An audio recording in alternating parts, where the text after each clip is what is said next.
আমরা fracture mechanism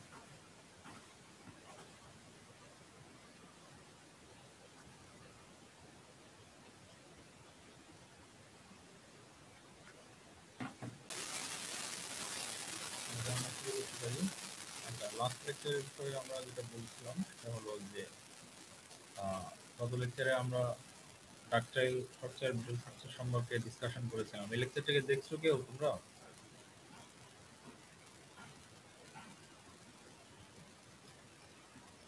সাদিউর Rahman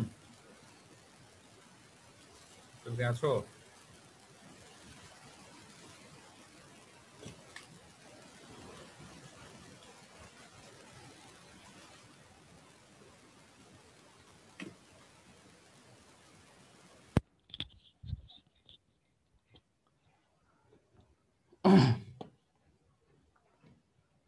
সাদিউর Rahman কে আছে?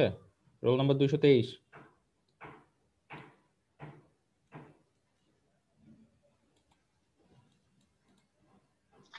আসসালামু আলাইকুম স্যার। ওয়ালাইকুম আসসালাম। তুমি কত ক্লাসে ছিলা? জি না স্যার। Okay. তারপর কে আছে? আমিরুল ইসলাম ইকরাম।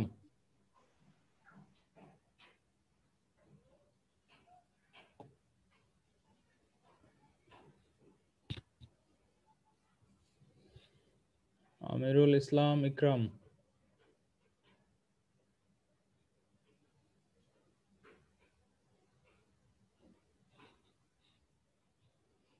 নেই। ওকে,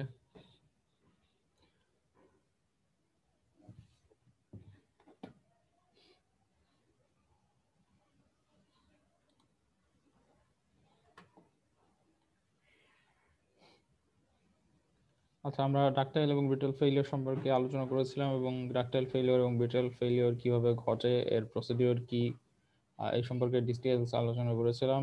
আমরা কিছু এক্সাম্পল দেখিয়েছিলাম যে কাপ অ্যান্ড কোন ফ্র্যাকচার এবং ব্রিটেল ফ্র্যাকচার অ্যাকচুয়ালি কিভাবে ঘটে। আমরা টেস্ট করেছিলাম যে আমরা আসলে চিনতে পারি কিনা আসলে কোনটা কোন ধরনের ফেলিওর, সেটাও আমাদের টেস্ট করা হয়েছে, সেটাও আমরা জেনেছি। তারপরে আইডিয়াল ভার্সেস রিয়েল ম্যাটেরিয়াল কিভাবে বিহেভ করে, এদের বিহেভিয়ার সম্পর্কে আমরা জেনেছি। তারপরে যেটা জেনেছি সেটা হলো স্ট্রেস কনসেন্ট্রেশন সম্পর্কে। তো এটা ছিল গতদিনকের পড়াশোনা আমাদের। তো আজকে আমরা যেটা পড়বো সেটা আসলে কিছুটা রিলেটেড। আমাদের আজকের যে টপিক সেটার নাম হলো মেটালস অ্যান্ড অ্যালয়েস। স্ক্রিনটা দেখা যাচ্ছে? আমার এই শেয়ার স্ক্রিনটা দেখা যাচ্ছে? নতুন শেয়ার দেওয়া হয়েছে আর কি। জি স্যার, দেখা যাচ্ছে। জি স্যার, দেখা যাচ্ছে। ওকে, সো মেটাল এবং অ্যালয় সম্পর্কে আমরা আজকে ডিসকাশন করব। সো অ্যালয় সম্পর্কে কি কার কোনো ধারণা আছে যে অ্যালয় জিনিসটা কি? বলতে পারবে কেউ?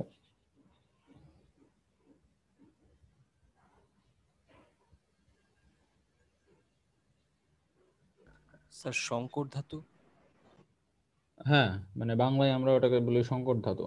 সেই সংকর ধাতুটা কি আসলে? স্যার, কোনো দামি ধাতুর সাথে কোন কম দামি ধাতুর মিশ্রণ। না, এখানে আসলে দাম বা কস্টের কোনো বিষয় নেই।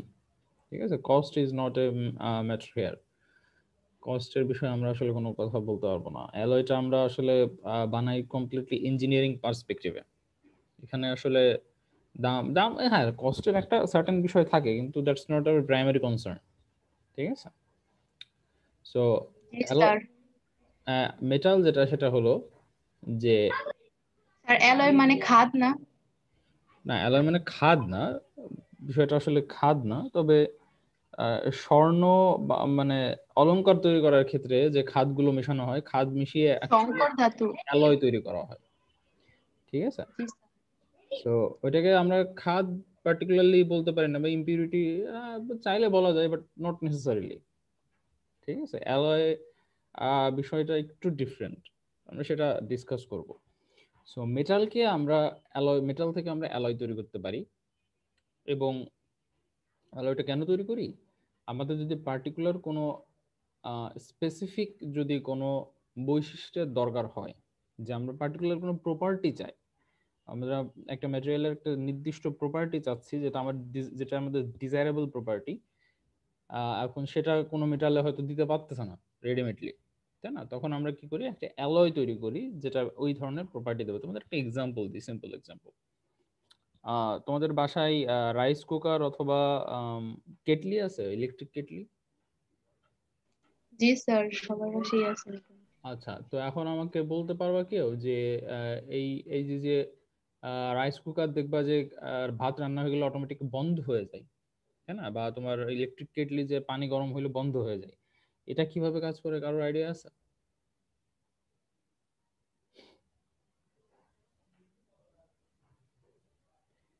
এনি এনি আইডিয়া, মানে কারোর কোনো গেস, কোনো ধারণা যে কিভাবে কাজ করলেও করতে পারে?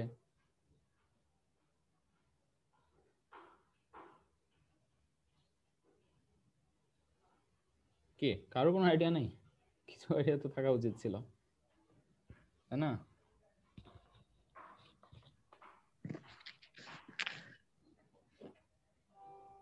বলো দেখি, কারোর কোনো ধারণা থাকলে সেটাই শুনি, ধারণাটাই আগে শুনি। সেটা ভুল স্যার, হোক, নট নেসেসারিলি। রাইস কুকার কেন অটো অফ হয়ে যায়? হ্যাঁ, কিভাবে অটো অফ হয়? অটো অফ হওয়ার প্রসিডিউরটা কি, মানে মানে কিভাবে কাজ স্যার করে? এটা হচ্ছে স্যার মানে কোনো মনে হয় টেম্পারেচার ডিটেক্ট করতে পারে, এত ইয়েতে টেম্পারেচার চলে গেলে এটা অটো অফ হয়ে যায়। সেটা কিসে ডিটেক্ট করবে, কিভাবে ডিটেক্ট করবা তুমি? স্যার রাইস কুকার খুলে দেখছো কেউ? রাইস কুকার বা ইলেকট্রিক কেটলি কেউ কোনোদিন খুলে দেখছো? জি না স্যার, একদম খুলে দেখা হয়নি। এই খুলে দেখছো এরকম কেউ আছে? পিছন দিয়ে স্যার। হ্যাঁ বলো। স্যার নাট খুললে স্যার। হ্যাঁ হ্যাঁ, নাট বোল্ট স্ক্রু সব খুলে। জি স্যার, দেখছি স্যার। ওর ভিতরে কি কোনো ইলেকট্রনিক জিনিসপত্র দেখছো? জি স্যার। কি ছিল ইলেকট্রনিক জিনিসপত্র? স্যার ওই যে তারের মতো স্যার ছিল, আর একটা হ্যাঁ, ইয়ার স্যার ওই যে আমি তারের কথা বলতেছি না, ইলেকট্রনিক্স, তার মানে কন্ট্রোলার অথবা মাইক্রো কন্ট্রোলার বা এই টাইপের, যেগুলো অটোমেশন করা হয় আমরা, যেরকম যেমন তোমার বিভিন্ন ডিভাইস যে অটোমেশন করার জন্য আমরা কি করি, তার একটা স্যার মাইক্রো কন্ট্রোলার কন্ট্রোলার ছিল। বসাই দিই, তারপরে প্রোগ্রাম করে দিই, সে একটা টেম্পারেচার ডিটেক্ট করার পরে নিজে নিজে বন্ধ করে দিল, এরকম কোনো কিছু কি পাইছো কিনা? না স্যার। এরকম কোনো কিছু অ্যাকচুয়ালি ওর ভিতরে নাই। ওর ভিতরে কয়েকটা তার আছে, একটা চুম্বক আছে, বাস শেষ, এই সিম্পল মেকানিজম, স্যার তাই না? একটা গুল চুম্বকের মতো আছে স্যার, ওইটা ওই যে উপরের দিকে থাকে, আবার এই যে স্যার একটু এদিকে নিচে আবার চলে যায়। এক্স্যাক্টলি, তাই না? জাস্ট এটা সিম্পল চুম্বক। তো চুম্বকের তো আর জীবন নাই যে ও টের পাই যে আমার 100°C বা আমার ভাত রান্না হয়ে গেছে, এখন আমার বন্ধ হয়ে যাওয়ার দরকার। জি স্যার। এরকম কোনো সম্ভাবনা আছে? না স্যার। নেই। তাইলে কিভাবে কাজ করে? খুব একটা পাজলিং ব্যাপার না? কি মনে হয়, ইন্টারেস্টিং মনে হচ্ছে ব্যাপারটা? জি স্যার। আমার স্ক্রিন কি দেখা যাচ্ছে? জি জি। স্যার। লেকচার দেখা যাচ্ছে? জি স্যার। জি স্যার। আমার এখানে তো বন্ধ হয়ে গেছে, ফাইল কপি হচ্ছিল, এটা দেখা যাচ্ছে। আচ্ছা দাঁড়াও। জি স্যার। ওকে, সো আমরা একটু গভীরে যাই। 20 বিন্দু বলতে কি বুঝো? 20 বিন্দু, 20 পয়েন্ট, এটা বরফ করতে শুরু করে। না না না, 20 পয়েন্টের সাথে বর্গগুলোর কি সম্পর্ক আছে? 20 বিন্দু, 20 বিন্দু। নির্দিষ্ট তাপমাত্রা দেখো। হ্যাঁ বলো। নির্দিষ্ট তাপমাত্রা। নির্দিষ্ট তাপমাত্রা কি?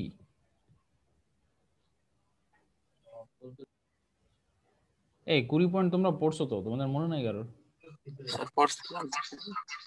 20 বিন্দু মনে নাই, এটা তো খুব বেসিক প্রিন্সিপাল, ফিজিক্সে পড়ছো। জি স্যার, কারোর না কারোর তো মনে থাকা মানে উচিত, এত স্টুডেন্টের ভিতরে। সর্বোচ্চ যে তাপমাত্রা পর্যন্ত স্যার থাকে, মানে চুম্বক থাকে, চুম্বকের চুম্বকত্ব থাকে স্যার। এক্স্যাক্টলি, যে তাপমাত্রা, এটা কে বললো? সামিমুল ইসলাম নাকি? এই 20 বিন্দু সংজ্ঞাটা কে দিতে পারলো, আমি তো তার দেখতে পারলাম না। এনিওয়ে, তো ব্যাপারটা হলো, যে তাপমাত্রা পর্যন্ত কোনো একটা চুম্বকের চুম্বকত্ব থাকে তাকে আমরা বলি 20 বিন্দু। তার মানে হলো, আমরা কোনো চুম্বককে যদি হিট করতে থাকি, আমরা যদি তাপমাত্রা বাড়াইতে থাকি, তো একটা সার্টেন টেম্পারেচারে যে তার চুম্বকত্ব হারাবে। এবং এই প্রিন্সিপালটা অ্যাপ্লাই করেই তোমাদের রাইস কুকার বলো অথবা কেটলি বলো, ইলেকট্রিক কেটলি বলো, এগুলো অটো বন্ধ হয়ে যায়। কিভাবে? এখন তুমি যদি বাজারে যে চুম্বকগুলো পাওয়া যায়, নর্মালি যে চুম্বকগুলো পাওয়া যায়, এই চুম্বকগুলোর কুড়িবিন্দু কিন্তু অনেক বেশি, ঠিক আছে? কোনোটা 1000 ডিগ্রি সেলসিয়াস পর্যন্ত আছে, রাইট? বাট আমরা কি করছি, ইঞ্জিনিয়াররা কি করছে, ইঞ্জিনিয়াররা এক ধরনের অ্যালয় ম্যাটেরিয়াল তৈরি করছে, অর্থাৎ 2-3টা মেটাল একসাথে জোড়া লাগাইছে, লাগায় এমন একটা অবস্থা করছে যার ধরো টেম্পারেচার 100 ডিগ্রির একটু উপরে উঠলেই তার চুম্বকত্ব চলে যাবে। ওইটাতে যদি আমরা চুম্বক বানাই তাহলে 100 ডিগ্রির উপরে উঠলেই তার চুম্বকত্ব হারাবে, ঠিক আছে? এখন কেটলির ভিতরে কি হইতেছে ব্যাপারটা দেখো। কেটলির ভিতরে তুমি যখন হিট দিচ্ছ তখন পানিতে হিটটা নিয়ে নিচ্ছে, তাই তো? কেটলির ক্ষেত্রে বলতেছি আর কি। তো সে হিটটা নিয়ে নিচ্ছে। এরপরে যেটা হচ্ছে সেটা হলো যে যত সময় তুমি হিট দিচ্ছ, ইলেকট্রিক হিটার যেহেতু আছে, হিটটা ওয়াটারে নিয়ে যাচ্ছে। তার মানে হলো ওর নিচে যে চুম্বকটা আছে, যে ম্যাগনেটটা আছে, সেই ম্যাগনেটটা অ্যাকচুয়ালি তার ম্যাগনেটিজম ধরে রাখছে, কারণ 100 ডিগ্রি কিন্তু উঠে নাই। এরপরে ধরো 100 ডিগ্রি সেলসিয়াস উঠে গেল, তাই না? 100 ডিগ্রি সেলসিয়াস উঠে গেলে কি হবে? ওয়াটার বয়েল হওয়া শুরু করবে। এই পর্যায়ে যেটা হবে সেটা হলো ওয়াটার ওই হিটটা নিয়ে এনভায়রনমেন্টে ছেড়ে দিচ্ছে। তার মানে ওয়াটারের টেম্পারেচার 100 ডিগ্রি থাকতেছে, কিন্তু ওয়াটারের টেম্পারেচার 100-এর উপরে কিন্তু আর যাবে না, ঠিক আছে? ফলে কি হচ্ছে, যে নিচে যে অংশটা আছে, যে চুম্বকটা আছে, সেটার টেম্পারেচার বাড়া শুরু করবে, যেটা অ্যাকচুয়ালি সুইচটাকে ধরে রাখছে আর কি, ঠিক আছে? মানে অন অবস্থায় ধরে রাখছে, সেটার টেম্পারেচার বাড়া শুরু করবে। এবং সেটার টেম্পারেচার যখন বাড়তে বাড়তে 100, 105-106 ডিগ্রি হয়ে যাবে, তখন তার চুম্বকত্ব যাবে চলে, এবং তখন সে ওই সুইচটা রিলিজ করে দেবে, ছেড়ে দেবে। এই জন্য দেখবা যে তুমি ইমিডিয়েটলি যখন দেখবা যে হিটার বা কেটলি যখন গরম হয়ে গেছে, তোমার অফ হয়ে গেছে, তুমি ওই সুইচটা কোনোভাবেই চেপে আর অন পজিশনে আনতে পারবে না। ইভেন রাইস কুকারের ক্ষেত্রেও তাই। কারণ হলো ও 20 বিন্দুতে আছে, 20 বিন্দুতে থেকে নামা পর্যন্ত সে আর আগের অবস্থার মেটালিক যে তার যে ম্যাগনেটিক বৈশিষ্ট্য ছিল সেটা আসলে ফিরে পাবে না। ঠিক আছে? ব্যাপারটা ক্লিয়ার হয়েছে কেন এইটা কাজ করে কিভাবে? জি স্যার। এই হলো আমাদের অ্যালয়ের একটা খুব ভালো এক্সাম্পল। তার মানে হলো যদি নর্মাল ম্যাগনেট আমরা ইউজ করতাম তাহলে ভাত পুড়তো, জীবনেও পানি বয়েল হতো না, পানি বয়েল শেষ হওয়ার আগেই দেখা গেল যে পানি সব উড়ে গেছে বাষ্প হয়ে। আমাদের ডিজায়ার্ড যে কাজটা ছিল সেটা আর কখনোই আমাদের দ্বারা অ্যাচিভ করা সম্ভব হতো না, ঠিক আছে? এই কারণে আমাদের অ্যালয়ের আসলে দরকার আছে। আমাদের ডিজায়ার্ড মেকানিক্যাল প্রপার্টি পাওয়ার জন্য আমাদের অ্যালয়ের আসলে দরকার আছে। তো অ্যালয়টা হলো বেসিক্যালি 2টা অথবা এর বেশি কেমিক্যাল এলিমেন্ট যার একটা অন্তত মেটাল, ঠিক আছে? এটা হইতে পারে 2টা মেটাল, একটা মেটাল আর একটা chemical element, but non metallic chemical element বা নন ফেরাস কেমিক্যাল এলিমেন্ট হইতেই পারে, ঠিক আছে? ওই যে একজন বললো যে খাদ মিশানো, ওই খাদ হইতে পারে, ইম্পিউরিটিজ হইতে পারে, তাই না? যেমন কার্বন, সিলিকন বা অন্য কোনো কিছু হইতে পারে, যেটা আমরা মেটালের সাথে মিক্সচার করে একটা কমপ্লিট অ্যালয়, নতুন অ্যালয় বা নতুন ম্যাটেরিয়াল তৈরি করতেছি, যার বৈশিষ্ট্য তার যে অরিজিনাল যে মেটাল তার বৈশিষ্ট্য থেকে কমপ্লিটলি আলাদা, ঠিক আছে? সো শুধু অ্যালয় না, আমরা হিট ট্রিটমেন্ট করেও অনেক সময় এরকম প্রপার্টি পেতে পারি। হিট ট্রিটমেন্ট তোমাদেরকে আলাদা পড়ানো হবে। সো এখানে আমি আসলে একটা ব্রিফলি ডিসকাশন দিয়ে রাখছি। সো হিট ট্রিটমেন্টে যেটা করা হয় সেটা হলো যে ম্যাটেরিয়ালের মাইক্রো স্ট্রাকচার, মানে আমরা যে ক্ষুদ্র অতি ক্ষুদ্র স্ট্রাকচার, যে অণুগুলো একটা আরেকটার সাথে কিভাবে সংঘবদ্ধ অবস্থায় আছে, এইটা বোঝানোর জন্য এইগুলো যে এর যে স্ট্রাকচারটা আছে সেটা আমরা যদি চেঞ্জ করতে চাই বা চেঞ্জ করি, তখন দেখা গেল তার কিছু মেকানিক্যাল প্রপার্টি চেঞ্জ হয়ে যায়। এবং ওই জিনিসগুলো আমাদের বোঝানোর জন্য আমরা মানে জানার জন্য যে কিভাবে এটাকে চেঞ্জ করা যায়, হিট ট্রিটমেন্টটা আমরা ইউজ করি। অর্থাৎ কোনো মেটালকে তুমি যদি হিট করো, তাপমাত্রা হাই টেম্পারেচারে নিয়ে যাও এবং খুব দ্রুত এটাকে ঠান্ডা করে ফেলো, তাহলে ওই মেটালের এক ধরনের বৈশিষ্ট্য হবে। আবার যদি তুমি স্লোলি আস্তে আস্তে আস্তে আস্তে রুম টেম্পারেচারে ঠান্ডা করো, তাহলে ওই মেটালের এক ধরনের বৈশিষ্ট্য হবে। এবং ক্ষেত্র বিশেষে কোনো মেটাল ব্রিটেল হবে, কোনো মেটাল ডাকটাইল হবে। সো এরকম বিভিন্ন ধরনের হিট ট্রিটমেন্ট প্রসিডিওর আছে, আমরা সেগুলো নিয়ে পরে ডিসকাশন করব, বাট এখানে জেনে রাখার দরকার বলে তুমি ব্রিফ ডিসকাশন দিয়ে রাখছি। তো এখন হলো মেটাল অ্যালয় কত প্রকার, ঠিক আছে? বেসিক্যালি মেটাল অ্যালয়কে আমরা দুই ভাগে ভাগ করতে পারি, একটা হলো ফেরাস মেটাল আর একটা হলো নন ফেরাস মেটাল। ঠিক আছে? তো ফেরাস মেটাল আসলে তোমাদের বলতে গেলে দুই রকমের। ঠিক আছে? একটা হলো স্টিল কাস্ট স্টিল, সরি, হ্যাঁ, ফেরাস মেটাল দুই ধরনের, একটা হলো স্টিল আর একটা কাস্ট আয়রন। আর স্টিলটাকে আমরা আবার দুই ভাগে ভাগ করতে পারি, লো অ্যালয় স্টিল আর হাই অ্যালয় স্টিল। আর নন ফেরাস ম্যাটেরিয়াল তোমরা অলরেডি জানো যে সব কেমিক্যাল কম্পাউন্ড নন ফেরাস, যেমন কপার, ম্যাঙ্গানিজ, অ্যালুমিনিয়াম ইত্যাদি, এগুলো হলো তোমার নন ফেরাস অ্যালয়। ঠিক আছে? বা এগুলো নন ফেরাস অ্যালয় তৈরি করতেও ব্যবহার করা হয়। সো আমরা আজকে এখানে একটা ব্রিফলি দেখবো যে মেটাল অ্যালয়টা, সেটা হলো যে কাস্ট আয়রন। ঠিক আছে? যে কাস্ট আয়রন আসলে কি দিয়ে তৈরি করা হয়, আমরা এটাকে কাস্ট আয়রন কেন বলি, আর এটা আসলে কিভাবে অ্যালয় হলো, তাই না? So what is cast iron? তো কাস্ট আয়রন হলো a group of iron carbon alloy. এই বিষয়টা তোমরা একটু খেয়াল রাখবা। This is iron carbon alloy, not two metal. একটা মেটাল আর একটা নন মেটাল অবজেক্ট, একটা মেটাল আর একটা কেমিক্যাল কম্পাউন্ড, সেটা হলো কার্বন। অর্থাৎ আয়রন এবং কার্বনকে আমরা মিক্সচার করে একটা অ্যালয় তৈরি করি, সেটাকে আমরা বলতেছি কাস্ট আয়রন।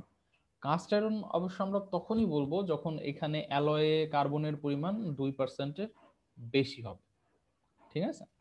অর্থাৎ কোনো মেটাল যদি আমরা এরকম তৈরি করি যার ভিতরে আয়রন আছে, মানে পিওর আয়রন আছে এবং কার্বন আছে, দুইটা একসাথে মিক্সচার করি, এবং কার্বনের পরিমাণ যদি হয় 2%, মোর দ্যান 2%, 2% টু 4%, অনেক সময় আমরা 6% পর্যন্ত ক্যালকুলেশন করি, তখন আমরা সেটাকে বলবো কাস্ট আয়রন। তো কমার্শিয়ালি কাস্ট আয়রন যেগুলো অ্যাভেলেবল সেগুলোর স্ট্রাকচার একটু জটিল, বাট আমরা ওই কমার্শিয়াল চিন্তাটা করব না। আমরা যেটা চিন্তাটা করবো সেটা হলো যে ল্যাবরেটরি এক্সপেরিমেন্টে আমরা যেটা পাই, বা usually general form of cast iron, সেই general form of cast iron সম্পর্কে আমরা ডিসকাশন করবো। ঠিক আছে? সো আমরা আগে বললাম কাস্ট আয়রনে কার্বনের পরিমাণ থাকে ইউজুয়ালি 1.8 বা 2% টু 4%, ক্ষেত্র বিশেষে 6%, এবং এর ভিতরে আরেকটা ম্যাটেরিয়াল থাকে, সেটা হলো সিলিকন থাকে। অনেক সময় সিলিকন থাকে 1% টু 3%। ঠিক আছে? এবং এগুলোই হলো, আর এর সাথে আয়রন থাকে। সো এই তিনটা বিষয় কম্পোনেন্টই হলো মেইনলি তোমার কাস্ট আয়রনের বেসিক কম্পোনেন্ট। ঠিক আছে?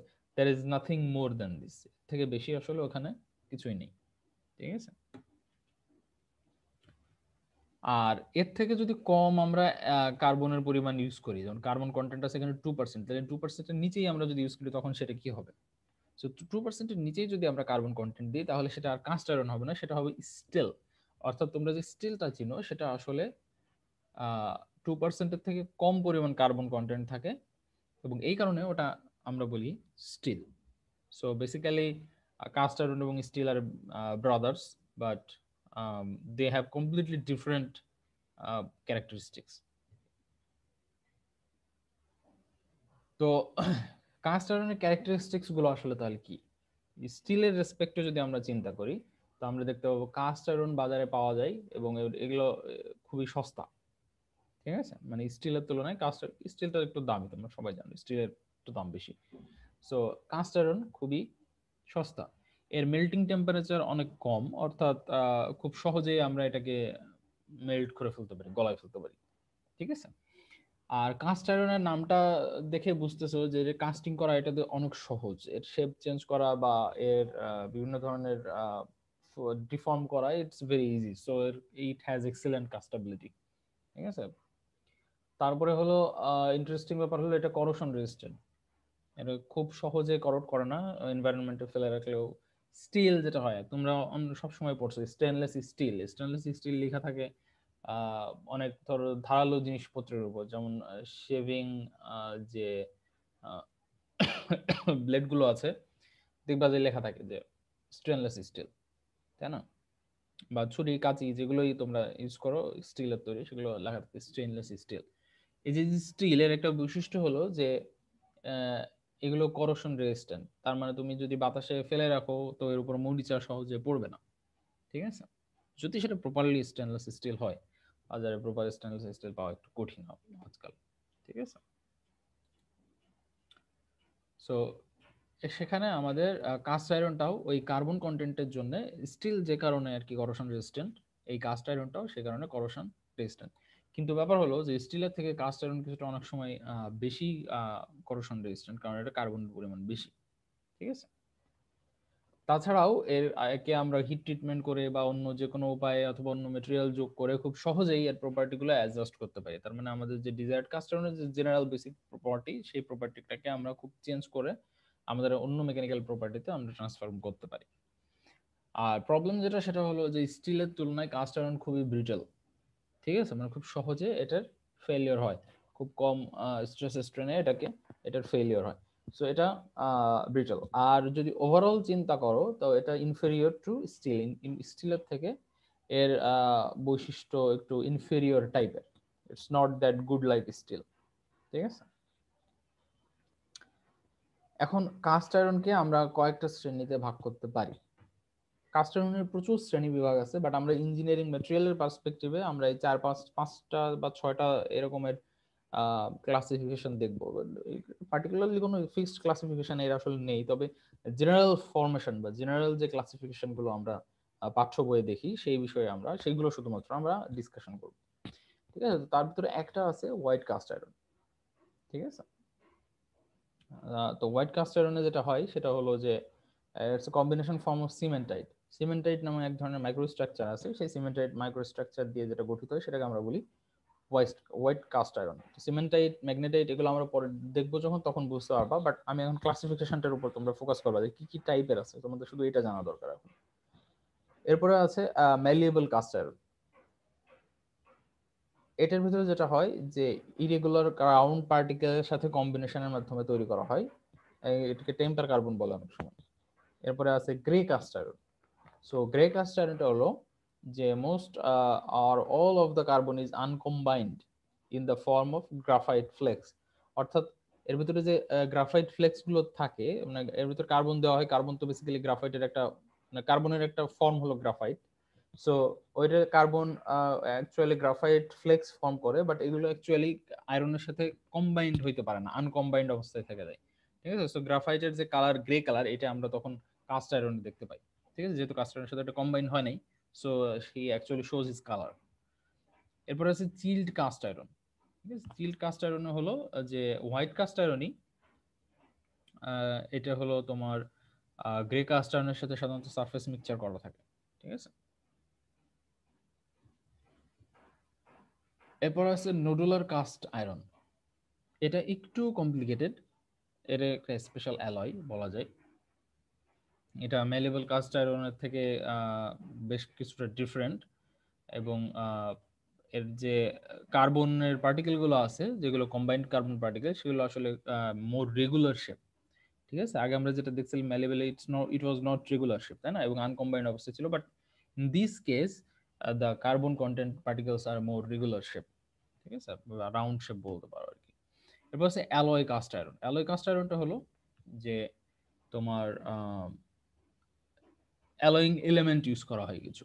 ঠিক আছে, অর্থাৎ কাস্ট আয়রন নিজে অ্যালয়, বাট এর ভিতরে আরো কিছু অ্যালয়িং এলিমেন্ট ইউজ করা হয়। আমরা আগেই দেখছি যে এটাকে খুব সহজেই অন্য ফর্মেশনে ফর্ম করা যায়, বা অন্য আমরা প্রপার্টি এখান থেকে পেতে পারি। ঠিক আছে, আচ্ছা, আমরা ক্লাস লেকচার প্রায় শেষের দিকে, তো তোমাদেরকে আমি চ্যাট বক্সটা ওপেন করে দিচ্ছি, তোমরা সবাই তোমাদের রোল নাম্বারটা ইনপুট দাও।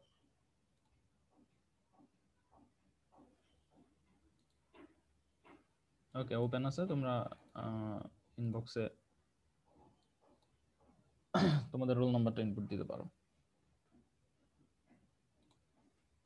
ওকে, so alloy cast iron in which the properties or the structure of any of the above types are modified by the addition of alloying element। অর্থাৎ আমরা যে আগে যেগুলো পড়লাম, আগে আমরা যতগুলো এলিমেন্ট পড়লাম, আমরা যতগুলো কাস্ট আয়রনের ডিফারেন্স বিভিন্ন টাইপস পড়লাম, এগুলো যে কারোর সাথে যদি আমরা যে কোনো অ্যালয়িং এলিমেন্ট যদি মিক্সচার করি, তাহলে এর প্রপার্টি বেসিক্যালি চেঞ্জ হয়ে যাবে, এবং এর ওই যে প্রপার্টি চেঞ্জ হলো এটাকে আমরা বলবো অ্যালয় কাস্ট আয়রন। ঠিক আছে, কাস্ট আয়রন নিজেও অ্যালয়, তার ভিতরে আমরা আর একটা অ্যালয়িং ম্যাটেরিয়াল মিশাচ্ছি, এবং আলটিমেটলি যেটা হচ্ছে সেটা আমরা বলবো অ্যালয় কাস্ট আয়রন। ঠিক আছে, সো বোঝা গেল কিনা? কারো কোনো কোশ্চেন আছে এখান থেকে? কারো কোনো প্রশ্ন থাকলে আমি প্রশ্নটা নিব এখন, যদি কারো কোনো বোঝার সমস্যা থাকে বা প্রশ্ন থাকে তো তোমরা প্রশ্ন করতে পারো।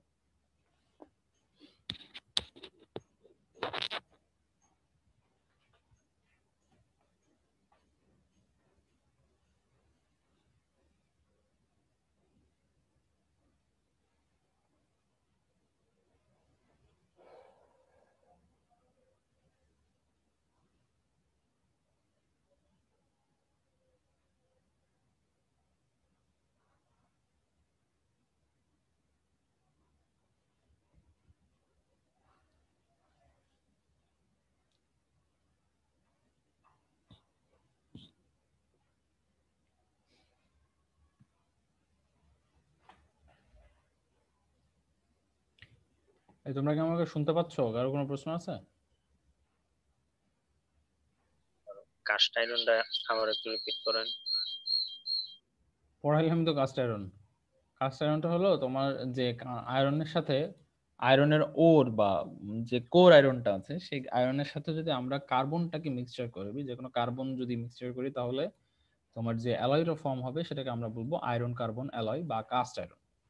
ঠিক আছে, ওইটাকে আমরা নাম দিয়েছি কাস্ট আয়রন। এবং এখানে কার্বনের পরিমাণ থাকবে মোর দ্যান 2%, 2 থেকে 6% অথবা ক্ষেত্র বিশেষে 4% পর্যন্ত থাকে আর কি। ঠিক আছে, সো এখানে যদি 4% পর্যন্ত কার্বন থাকে সেখানে আবার সিলিকন থাকবে কিছুটা, তাই না? সিলিকনের পরিমাণ 1 থেকে 3%। তো এই যে বিভিন্ন এলিমেন্ট মিক্সচার করে আমরা যে কাস্ট আয়রনটা পাবো সেটাকে আমরা বলবো কাস্ট আয়রন। ঠিক আছে, বোঝা গেল? জি স্যার। স্যার কার্বন 2% এর থেকে কম থাকলে স্যার ওইটা জানি কি বললেন, কি নাম? কার্বন যদি 2% এর কম থাকে তো আমরা সেটাকে বলি স্টিল। ঠিক আছে, iron alloy with lower carbon content are known as steel. অর্থাৎ তোমরা যে বাজারে স্টিলটা দেখো ওইটা হলো বেসিক্যালি আয়রনই, বাট ওর ভিতরে 2% এর থেকে কম কার্বন আছে আর কি। সো ওইটাকে আমরা বিভিন্ন ভাগে ভাগ করি। আমরা স্টিলটা পড়বো, ওটাকে আমরা অনেক সেকশনে ভাগ করি, যে স্টিলের বিভিন্ন ধরনের টাইপ আছে। তো এই বিভিন্ন ধরনের টাইপ সম্পর্কে আমরা আলোচনা করবো এবং দেখবা যে সার্টেন অ্যামাউন্টের কার্বন মিক্সচারের কারণে নাম বদলে যায়, প্রপার্টি বদলে যায়। ঠিক আছে, 1% কার্বন ইউজ করলে এক ধরনের প্রপার্টি আমরা পাবো, 1.5% কার্বন ইউজ করলে আমরা আরেক ধরনের প্রপার্টি পাবো। দেখবে যে কমপ্লিটলি ডিফারেন্ট ম্যাটেরিয়াল মনে হচ্ছে। ঠিক আছে, যদিও সেটা স্টিলই থাকতেছে, বা দেখা গেলো যে হার্ডনেস বা ম্যালিয়েবিলিটি এগুলো চেঞ্জ হচ্ছে। ঠিক আছে, সেটা আমরা দেখবো। আমরা নেক্সট আরো ক্লাস আছে, নেক্সট ক্লাসগুলোতে আমরা আস্তে আস্তে দেখবো এটা। আর কারো কোনো প্রশ্ন আছে?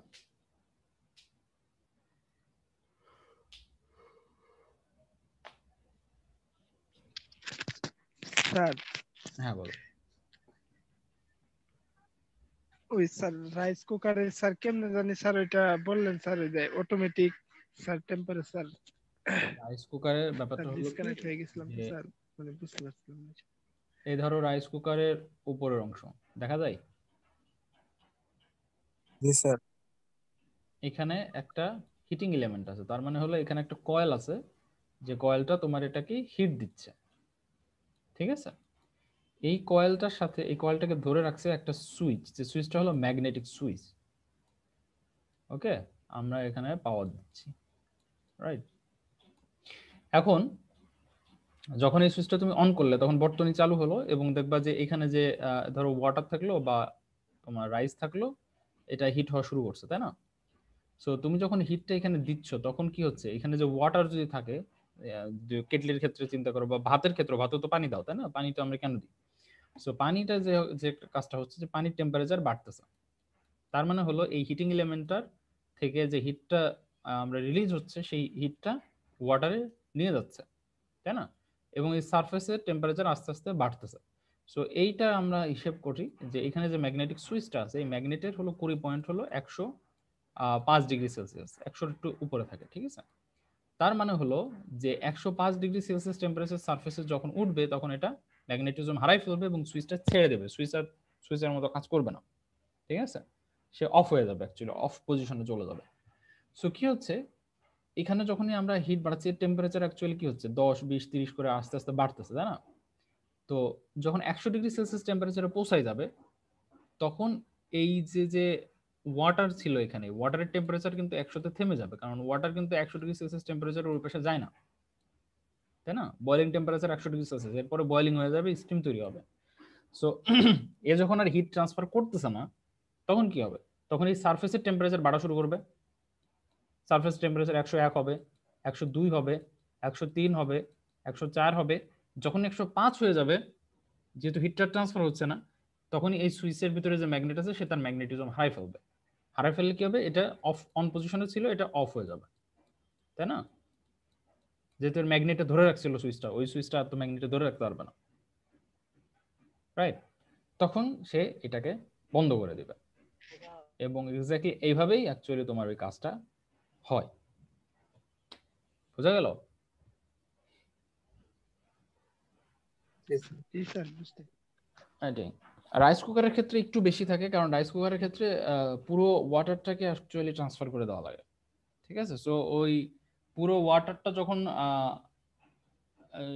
হিটেড হয়ে যায়, মানে একদম ওয়াটারটা বাষ্পীভূত হয়ে চলে যায়, তখন সারফেসের টেম্পারেচার আর ওয়াটার ট্রান্সফার করতে পারে না, রাইট? তখন সারফেস টেম্পারেচার বাড়া শুরু করে, এবং একটা সার্টেন টেম্পারেচার বাড়ার পরে ওই 20 বিন্দুতে পৌঁছে যায়। এই জন্য দেখবা যে ভাত সাধারণত রাইস কুকারে পড়ে না ইউজুয়ালি আর কি, যদি তুমি প্রপারলি ইউজ করো। কারণ পোড়ার জন্য আগে পানিটাকে যাইতে হবে, পানি শেষ হওয়ার পরে হিটটা অ্যাকচুয়ালি ভাতে ট্রান্সফার হওয়া লাগবে, তাই না? বাট সেই সময় তো পাচ্ছে না, তার আগেই অ্যাকচুয়ালি তার 20 বিন্দুতে পৌঁছে যাচ্ছে, সো এটা বন্ধ হয়ে যাবে। ঠিক আছে,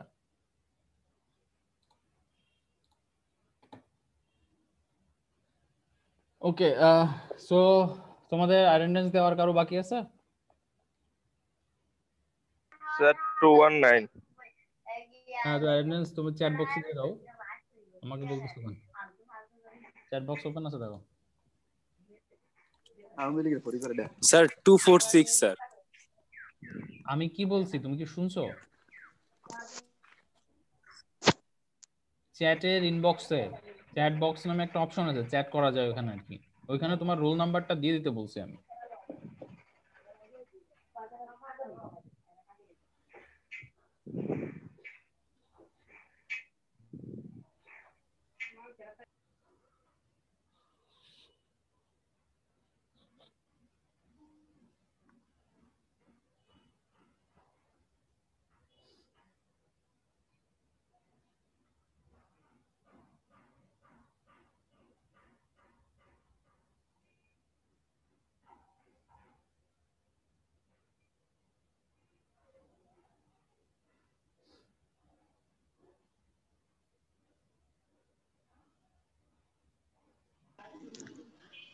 স্যার, হ্যাঁ বলো। রাইস কুকার ব্লাস্ট হয় কখন? কারণ সেটা বন্ধই হয়ে যাইতেছে। রাইস কুকার ব্লাস্ট হবে কেন? হয়তো মানে যে নিউজে দেখা যায় রাইস কুকার ব্লাস্ট হয়েছে, মারা গেছে। রাইস কুকারের ভেতরে এমন কোনো কম্পোনেন্ট নাই যেটা ব্লাস্ট হওয়ার জন্য দায়ী। There is no component. কোনো নিউজে যদি এটা বলে থাকে তো তারা ভুল সংবাদ প্রচার করছে। রাইস কুকারের ভিতরে ব্লাস্টিং, প্রেসার কুকার ব্লাস্ট হয়, রাইস কুকার কখনো ব্লাস্ট হয়? কুকার ব্লাস্ট হইতে পারে। প্রেসার কুকারে সাধারণত যে উপরে যে সিলটা থাকে, একটা সেফটি সিল থাকে, যেটা আর কি প্রেসার বেড়ে গেলে ওটা অ্যাকচুয়ালি লিক করে দেওয়ার কথা, অনেক সময় এটা কাজ করে না প্রপারলি। পুয়ার কোয়ালিটি কোনো প্রেসার কুকার হলে তো দ্যাট ডাজন্ট ওয়ার্ক। সো সেক্ষেত্রে অ্যাকচুয়ালি ওটা একটা প্রেসার ভেসেলে রূপান্তরিত হয়, তাই না? হাই প্রেসার ভেসেল রূপান্তরিত হয় এবং ওই হিউজ অ্যামাউন্টের প্রেসার নিতে না পেরে ব্লাস্ট করে, এবং এটা খুবই রেয়ার। ঠিক আছে, মানে খুব জঘন্য টাইপ কোম্পানির কোনো প্রেসার কুকার না হলে এরকমের হওয়ার কোনো কারণ নাই আর কি। কারণ এর প্রচুর সেফটি মেনটেন করা হয়, এবং এর গ্যাসকেট আছে যেটা অ্যাকচুয়ালি হাই প্রেসারে তোমার কাজ করা বন্ধ করে দেবে, ও রিং আছে, মানে সব ধরনের সেফটি প্রসিডিউর মেনটেন করেই বানানো হয়। ঠিক আছে, এবং যদি এটা ব্লাস্ট করে কারোরিয়া প্রেসার কুকার, তো সেক্ষেত্রে ইনভেস্টিগেট করা জরুরি যে আসলে প্রেসার কুকার ব্লাস্ট করছে কিনা। কারণ প্রেসার কুকারে যে পরিমাণ সেফটি মেজারমেন্ট নেওয়া হয় তাতে আসলে, আর ওর ভিতরে তো আমরা খুব বেশি পরিমাণ হিট দিই না, তাই না? আমরা তো কুকিং টেম্পারেচার আর কত, আর ওর ভিতরে পানি বা থাকে কতটুকু, রাইট? সো এটা আসলে খুব বেশি ইফেক্ট করার কথা না। বাট শোনা গেছে এরকম কিছু তোমার কিছু নিউজে আসছে, but that is up for debate. ঠিক আছে, এটা আসলে ইনভেস্টিগেট না করে বলা যাবে না যে আসলে কি হয়েছে। ঠিক আছে,